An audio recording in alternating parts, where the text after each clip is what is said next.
GM fam. We're about a month away from the merge, but the staked Ether wars have gotten intense lately.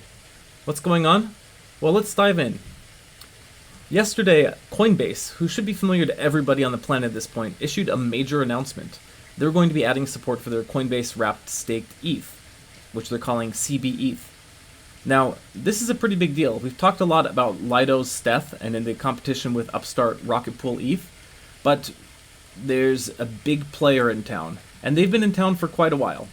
There's a great dashboard that Hildobby used to track all this, and we'd highly recommend everyone take a look.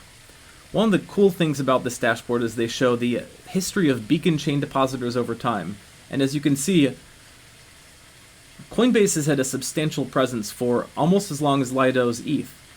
So Lido's this giant blue one here, controls most of it, orange bars others. Coinbase is actually in second place. RocketPool is just this tiny sliver up here, so this is a fairly major participant in these ETH staking wars. Also concurrent with the announcement, we saw something interesting. On Curve, we saw this Curve pool launched, Factory Crypto Pool 91. So this is notable for a few reasons.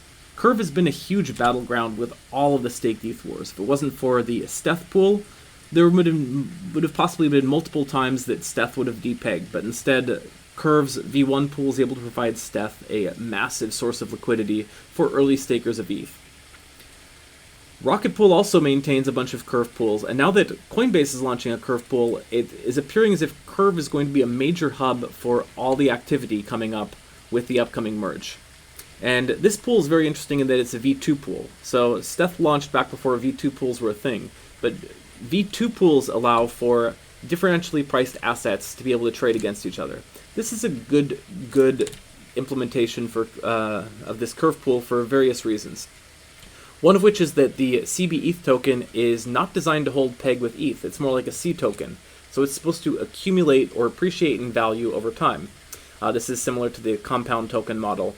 And it means that if you buy one ETH today and everything goes according to plan, then all the staking fees mean you'll be able to trade this cbETH for more ETH after the merge.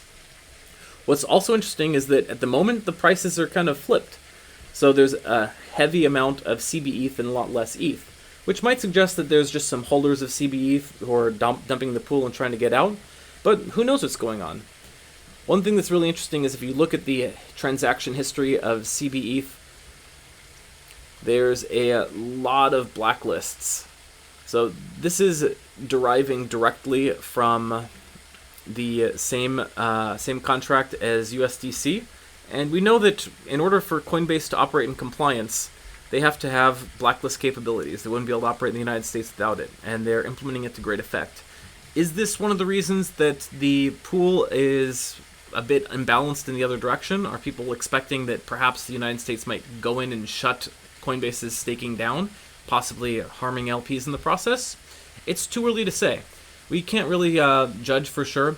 We do know that the continued overreach by governments into crypto is causing massive backlash. We're going to talk a little bit more about this tomorrow, but just as a bit of a preview, the organization that is funded by this newsletter's profits, PacDAO, has announced its response. So go ahead and check that out if you'd like to get a jump on things. Stay safe, friends.